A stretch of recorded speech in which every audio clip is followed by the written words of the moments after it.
The day had started like any other. Saturday mornings were my favorite, calm, quiet, the scent of brewing coffee mingling with the crisp air that slipped in through the kitchen windows. I always felt a sense of peace when the house was still waking up. That morning, I moved methodically through my checklist. The roast had been marinating overnight. I had fresh herbs picked from the garden, the potatoes peeled and ready, the wine decanting hours before the first guests would arrive. I wanted everything to be perfect. Hosting family dinners was something I'd taken pride in for years. Maybe it was the way I was raised, always finding value in keeping people fed, making them feel welcome. It gave me purpose, control in a world that often felt so unpredictable. My husband, Daniel, had been distant lately. I chalked it up to stress at work. He was a partner at a mid-sized law firm, always hunched over case files, coming home late, and barely muttering more than a few words before collapsing into bed. I tried not to take it personally. That evening, everyone arrived right on time. My mother brought her usual lemon tart. My sister, Erica, offered to help set the table. Daniel's parents, always stiff and formal, gave me polite smiles and commented on how tidy the house was. Our daughter, Lily, danced between the adults, eager to share her latest school drawing. Dinner was served around 6. I set the table with my mother's old china, the one she'd passed down to me at our wedding. Candles flickered softly. A warm golden hue bathed the room. It should have been a beautiful evening. And then, it happened. Daniel had barely sat down before he picked up his fork, stabbed a slice of chicken, and shoved it into his mouth. He didn't chew for more than a second before his expression changed. "What the hell is this?" he barked. Everyone froze. Conversation halted. My heart stopped mid-beat.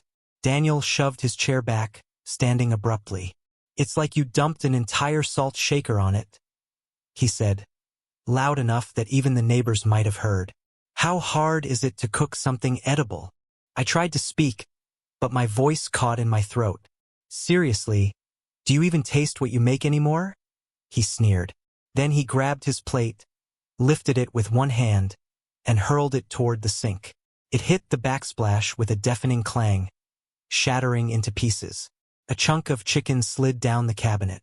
The potatoes exploded across the floor. Gasps echoed around the table. My father stood, stunned. My mother looked away. Erica mouthed something I couldn't understand. Lily began to cry. And me? I just stood there, frozen. I work 70 hours a week, and I come home to this? Daniel continued, pacing. "You've got one job, Claire. One job." No one knew what to say. No one moved. The silence that followed felt heavier than the outburst itself. He stormed upstairs, muttering curses under his breath. A minute later, our bedroom door slammed. The whole house shook with it. I knelt down, numbly picking up broken shards of porcelain with trembling hands. My mother joined me silently. No words were exchanged, only the sound of broken glass. Everyone left quietly that night, except Erica. She stayed behind after tucking Lily into bed, the two of us sitting in the dimly lit kitchen where the smell of gravy still lingered in the air.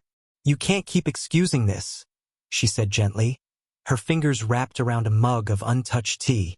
"I'm not excusing anything," I whispered, eyes locked on the cracked tile floor. "It was just a bad night. He's under pressure. Claire, he embarrassed you in front of everyone. He made your daughter cry. I knew she was right. I did. But I also knew that if I started pulling at the threads of Daniel's behavior, I might unravel something far scarier than a ruined dinner." I slept on the couch that night, the broken plate still sitting in the trash bin like a metaphor I wasn't ready to face. Daniel didn't apologize. He came down around 10 a.m., freshly showered, dressed for a casual day. He didn't even look me in the eyes. "Where's the coffee?" he asked. I stared at him for a long moment. "You really don't have anything to say about last night?" he sighed, rubbing his temples. "I told you it was too salty," I snapped. "Sorry if your feelings got hurt." That wasn't an apology. It was a dismissal. And that was when something inside me, something small and long buried, began to stir. Not rage, not even sadness. Clarity. This wasn't about the food. It never had been. That dinner wasn't the first time Daniel had belittled me. Just the first time he'd done it so openly. There were other moments. Quiet, cutting ones. The way he'd mock me when I mispronounced a word. How he'd laugh when I tried to share an idea or brush off my opinions in front of friends. I used to tell myself he was just being playful. That it wasn't serious. But it was never playful. It was calculated. And I'd let it go on for far too long. I began to remember things I'd buried. How he once threw a dish during a private argument, just narrowly missing the wall. How he'd sigh heavily whenever I asked for help with Lily, as if parenting were solely my burden. None of these moments were dramatic enough on their own, but put together they formed a chilling mosaic. I had been slowly erased, reduced to the background of my own life. Later that week I called my therapist.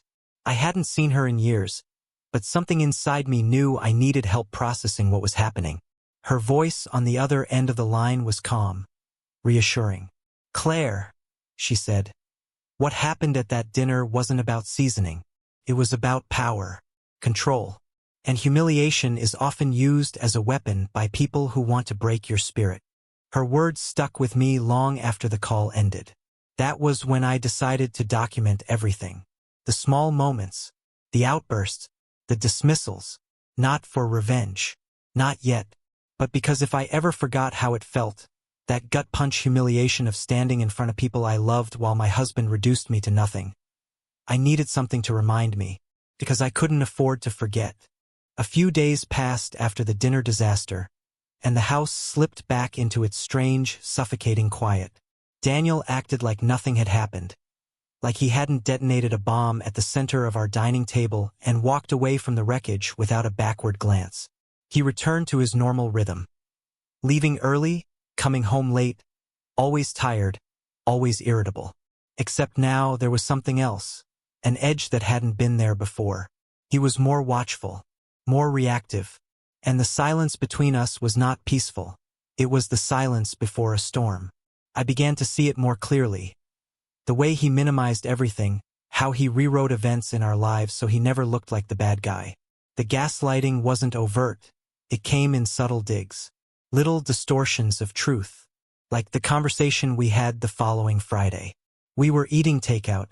He'd insisted I not cook, another disaster. I wasn't hungry, but I sat at the table out of habit, peeling apart my spring roll slowly. "I talked to my mom today," he said between bites of noodles. "She said you were overly emotional at dinner. You made things uncomfortable." My eyes narrowed. "I made things uncomfortable?" Daniel didn't even look up. "You overreacted. It's not like I hit you." And there it was, that ever-present line. The one people like Daniel use to measure their behavior.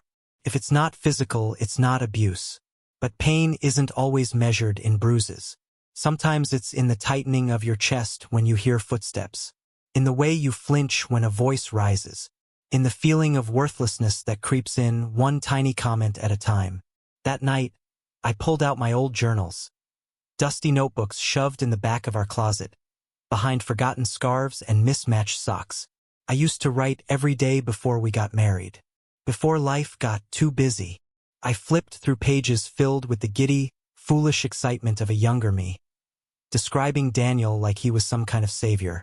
I had loved him blindly, fiercely, desperately, and yet even back then there were signs. One entry stood out, dated just 4 months after our wedding. Daniel got mad today when I told him I didn't want to cancel dinner with Erica. He said I was always choosing my sister over him. He threw my phone across the room and then said he didn't mean it. I forgave him, but it felt off, like something cracked. Why hadn't I listened to myself? Why hadn't I paid attention to that crack? The following Sunday, I asked Erica to meet me at the lake near our childhood home. We sat on the edge of the dock, feet dangling over the cold water. The sky was overcast, and the air smelled of wet leaves and pine. "I need to ask you something," I said, staring at the ripples. She glanced over. "Anything. Do you think I'm in a toxic marriage?" Erica didn't answer right away. Instead, she reached into her coat pocket and pulled out a tissue, dabbing at her nose. Claire, she said gently, I've thought that for a long time, but I didn't want to push you. I knew you had to see it yourself. I felt tears sting the corners of my eyes. Not because she said it, but because she already knew. I don't even recognize myself anymore, I admitted. I used to have opinions, confidence. Now I feel like I'm walking on eggshells all the time. She nodded, her jaw tight. That's how it works. They chip away at you until you're hollow. And then they convince you that the emptiness was always there. Her words hit deep. I thought of Lily, of what she saw, what she was learning about love, about respect. I don't want her to grow up thinking this is normal, I said, that this is love. Then you know what you have to do. I nodded, though my stomach twisted with fear. Leaving wasn't just walking away from a man. It was walking away from a life I'd built for over a decade. A home, a routine, stability. But was it really stable? If it was built on fear? That week, I began laying the groundwork. Quietly, carefully, like someone trying to escape through a trapdoor without alerting the guards. I opened a private savings account using my maiden name, transferred small amounts from my personal business account, enough to go unnoticed. I found a family lawyer, booked a consultation, and kept the appointment hidden on my work calendar. I even contacted a counselor for Lily, because if this was going to happen, if I was going to break this cycle, I needed to make sure she had support. I didn't sleep much. My nerves were on fire every time Daniel walked in the room. I felt like I was living in a thriller, counting steps, double-checking locks, hiding my notes under the floorboard of the guest room. Every move felt dangerous. Every smile I faked in front of him made my skin crawl. But I kept going. Because for the first time in years, I had a direction. It wasn't one big blowout that made the decision clear. It was something quieter, something ordinary. It was Thursday night. Daniel came home early, earlier than expected, and found Lily and me watching a movie in the living room. She was curled against me, giggling softly. It was a rare moment of peace. He stood in the doorway, arms folded. "Why isn't she in bed?" he asked sharply. I looked at the clock. "It's only 8:30. She has school in the morning." "I know. She was scared after that thunderstorm earlier. And, you coddle her too much," he said, cutting me off. "No wonder she's so soft." Lily looked down, shame already blooming on her cheeks. "Daniel," I said firmly, "that's not okay." He turned toward me, eyes narrowing. "Excuse me? You don't talk to her like that. Not anymore." The air went still. For a moment I thought he might explode again. But he didn't. He just laughed. Cold, sharp, cruel. "You've been spending too much time with your sister," he said. "She's filling your head with nonsense." "No," I said quietly, standing. "You did that all by yourself." He didn't respond, just turned and walked away. But the look in his eyes before he left, that flicker of recognition, of losing control, it was all the confirmation I needed. I knew then, the man I'd married was gone, or maybe he'd never been there to begin with. The next morning, I packed a small bag for Lily and one for myself. Just essentials. I told her we were going on a little trip. She didn't ask why. Maybe she sensed what was happening. Maybe she'd known longer than I had. We went to Erica's. I sent Daniel a message. Not a long one. Just enough to make it clear I wasn't coming back. Not until he got help. Not until he understood what he'd done. He called. I didn't answer. He texted. I deleted it. He showed up at Erica's once, pounding on the door, yelling that I was overreacting. I didn't open it. And eventually he stopped coming. The first morning I woke up at Erica's, I didn't feel relief. I felt guilt. Not because I thought I was wrong to leave, but because I was conditioned to believe that prioritizing myself, even for a second, was selfish. That narrative had lived inside me for years, planted and watered by Daniel's manipulative patterns. Lily lay beside me, still asleep, her small hand tucked into mine. The sunrise spilled through the guest bedroom window in a way that made the dust sparkle. It should have been a peaceful moment, but my heart raced. I kept asking myself, what if I made a mistake? What if I ruined our family? What if I made everything worse? But beneath those questions was something deeper, a small, whispering voice that said, or, what if this is the first right thing you've done in years? The first few weeks were a blur of logistics. I got Lily enrolled in a nearby elementary school under Erica's address. I spoke to my lawyer regularly, building a quiet but steady case for separation. I kept working remotely, using my graphic design freelance gigs to cover expenses while I siphoned away more funds from the shared accounts. Legally but discreetly. Erica was my lifeline. She helped with Lily, cooked dinner when I forgot to eat, and, most importantly, reminded me that I wasn't alone. She didn't ask questions unless I offered. She just was solid, present, patient. It was during one of those quiet evenings, while we were folding laundry on the couch, that I broke down. I don't know who I am without him, I whispered. I've been Mrs. Daniel Harper for so long. I don't remember being Claire. She didn't interrupt. She just placed a hand on mine. You were Claire long before you were his wife, she said. And the version of you that existed before him? She's still in there. She's just buried under years of trying to survive. I knew it wouldn't last long. The silence.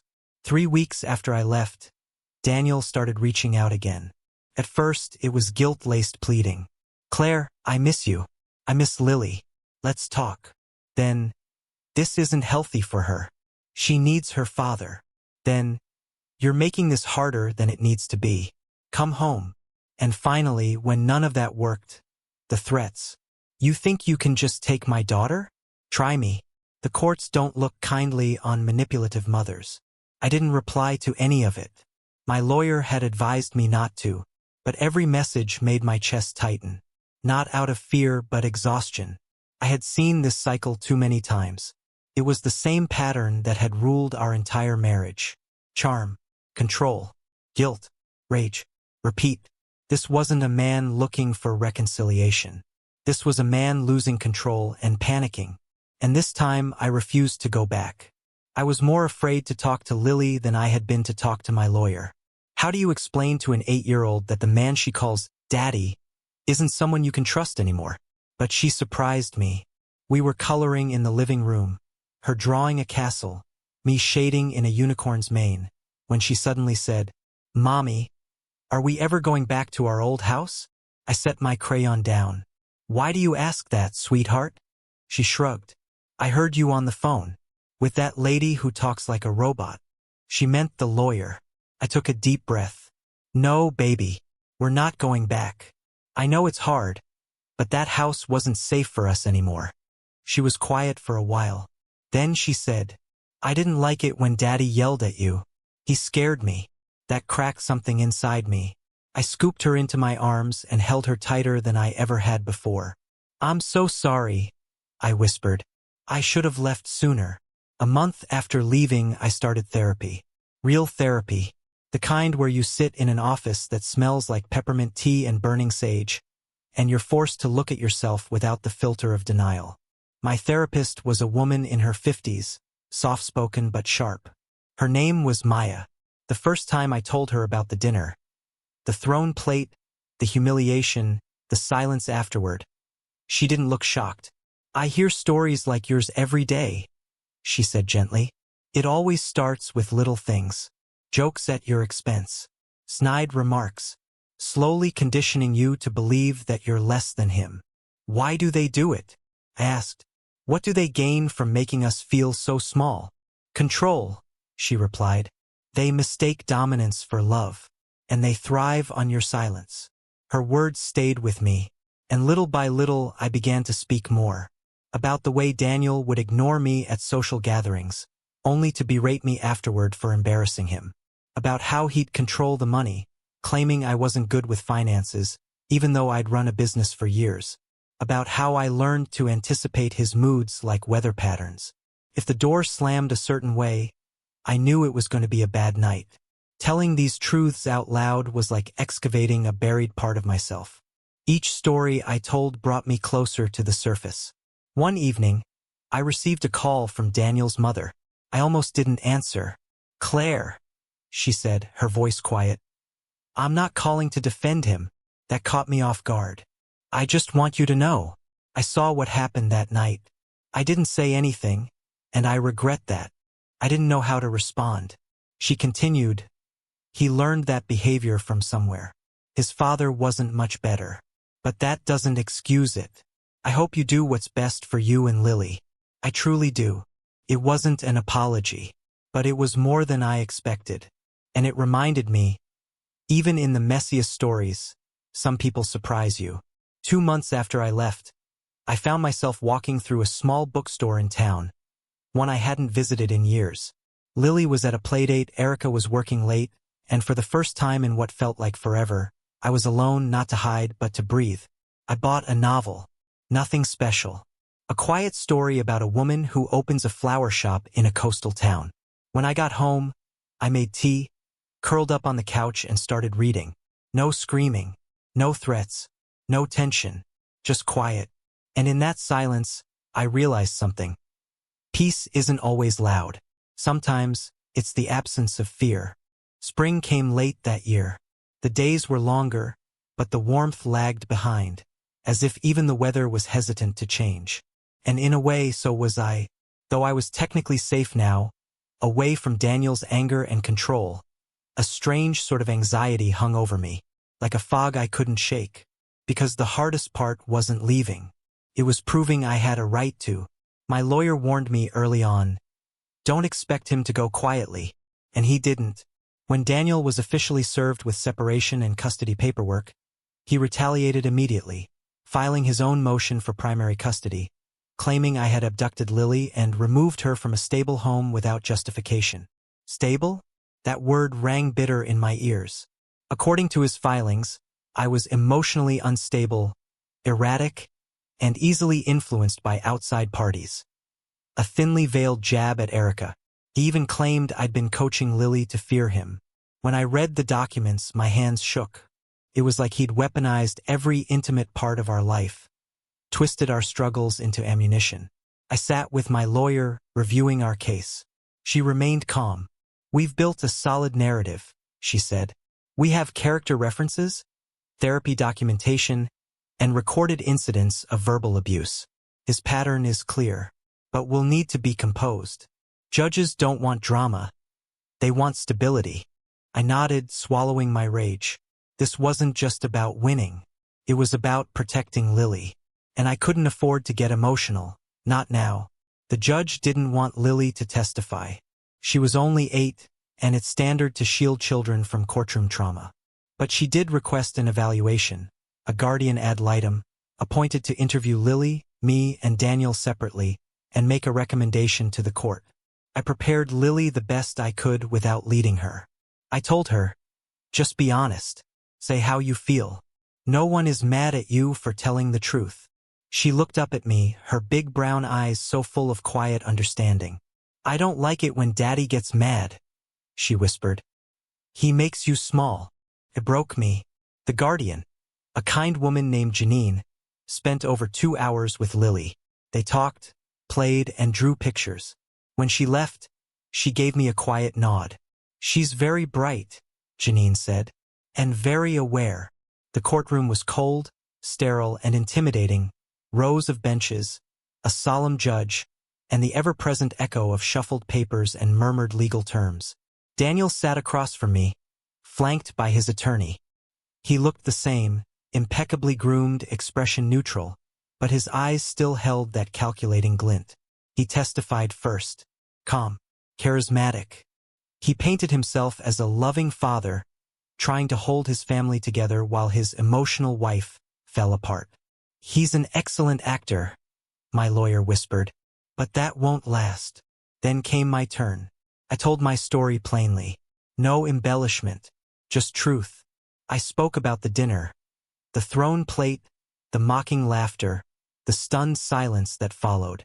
I described the tension that ruled our home, the constant fear of triggering his temper, the emotional erosion I endured. I stayed because I thought I could fix it, I said. But I left because my daughter started learning what fear looks like. I won't let her grow up thinking this is love. Janine, the guardian, gave her testimony next. Lily expressed discomfort and fear when describing her father's anger. She feels safer and more emotionally supported in her mother's care. It is my professional recommendation that Claire Harper retain primary custody, with supervised visitation for the father. Daniel's face finally cracked. His jaw clenched. His eyes flared. But he said nothing.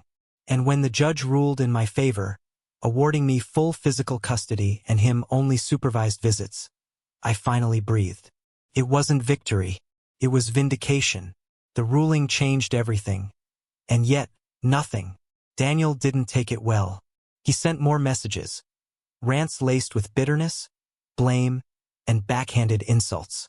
My lawyer helped me file for a protective order when one message crossed the line, threatening to burn everything to the ground.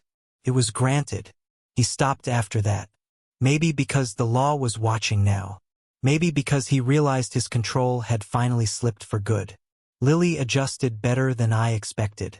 She asked fewer questions about him with each passing week. She started smiling more, sleeping better, laughing without hesitation. I began to do the same. Healing isn't linear. Recovery was not a straight line. There were days I felt empowered, strong, sure of my path. And there were days when the self-doubt crept back in like mold in the corners of a once clean room. I questioned myself constantly. Was I too harsh? Too cold? Could I have salvaged it? But every time I revisited the truth, I remembered. I had tried. For years. And he never met me halfway. One morning, while walking Lily to school, she reached up and took my hand. "You're not scared anymore, are you?" she asked. "No," I said, squeezing her fingers. "Not anymore." 6 months later, I signed the divorce papers. No grand confrontation. Just a stack of documents, notarized signatures, and silence.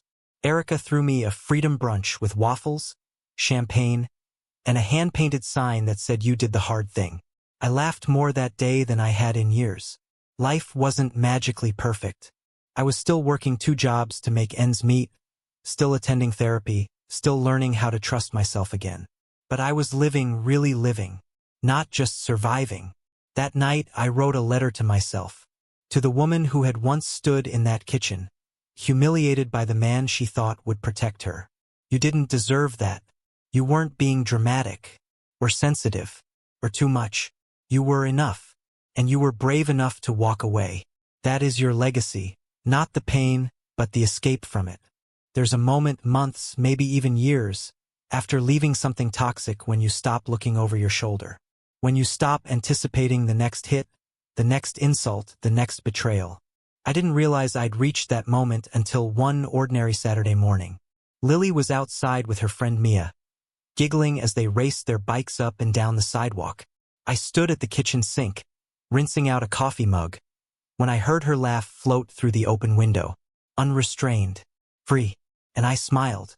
Not because the pain was gone, no, some wounds don't close neatly, but because, for the first time in a long time, joy didn't feel foreign. I took the leap and opened a small design studio downtown. Harper and Company. Just me at first, doing freelance design work and helping local businesses with branding. I'd rented a corner space above a coffee shop. It had peeling wallpaper, creaky floors, and a huge sunlit window I immediately fell in love with. I decorated it with secondhand furniture and pictures Lily had drawn. One showed me as a superhero with a cape that said, "Brave Mom." I framed that one. Business was slow at first, but word spread. Clients came, then stayed. I finally had something that was mine. No one could take it. No one could yell it out of my hands. Erica helped when she could. She'd become like a sister. And Maya, my therapist, still met with me weekly. We weren't just unpacking trauma anymore. We were building new beliefs. That I was capable, worthy, resilient. And Daniel? He'd faded into the background. He still saw Lily occasionally, supervised visits once a month, but they were strained, polite, distant. Lily was always quieter afterward, but she didn't cry anymore. He didn't try to fight the custody arrangement again. I think deep down he knew he'd already lost the most important battle, our respect. It came on a Thursday, thick white envelope, hand-addressed in Daniel's sharp handwriting. I stared at it for a full 10 minutes before opening it. My heart raced as I unfolded the paper. Claire, I know I'm the last person you want to hear from. I don't expect forgiveness. I don't even expect a reply. But I owe you an apology, not the kind I gave before, the ones meant to manipulate or quiet you. A real one. I was cruel. I humiliated you. I made you feel small because deep down I felt small. You didn't deserve any of it. Not the silence, the shouting, the shame. You were the strongest person in the room that night at dinner. I only realize now how much strength it takes not to fight back in anger, but to walk away with dignity. I've started therapy. I'm trying to understand myself, finally. It's late, I know. But I wanted you to know you changed something. You left. You drew a line. And maybe that's what I needed to see. Take care of Lily. And yourself. Always. Daniel. I reread it twice, tears catching in my throat. Not because I believed it absolved him, but because it wasn't for him. It was for me. It reminded me that walking away wasn't just a rescue. It was a revolution. 1 year after I left Daniel, my family gathered for another dinner. This time at Erica's house. She grilled vegetables, Lily helped bake cookies, and the air was full of warmth, not tension. My parents were there, too. They had been quiet at first, unsure of how to navigate what happened. But they showed up. Slowly, consistently. They apologized for not seeing the signs. And now they were here, present, kind, better. At one point during dinner, my father raised his glass. To Claire, he said, for teaching all of us what real strength looks like. Everyone clinked glasses. Even Lily. And in that moment, I looked around and thought, this is the table I deserve. One built with love, not fear. With respect, not control. Months later, I stood outside the old house. It had finally sold. The lawn was overgrown, the paint was chipping, and the windows still looked dark, no matter how bright the day. But I didn't feel dread or nostalgia. Just closure. I walked to the front porch, touched the doorframe one last time, and whispered, I survived you. Then I turned and walked away. If you're watching this, and you've ever felt humiliated by someone who claimed to love you, know this. You are not dramatic. You are not weak. You are not asking for too much. Love should never cost you your dignity. The moment he threw that plate, it wasn't just dinner that shattered. It was the illusion I'd held for too long. And in its place, I found truth. I found strength. I found me. Leaving wasn't the end. It was the beginning. So if you're standing at the edge of your own fear, wondering if you can walk away, you can. And when you do, you'll discover a version of yourself you never thought existed. The one who doesn't flinch. The one who speaks. The one who stays soft, even after the fire. She's waiting for you. She's already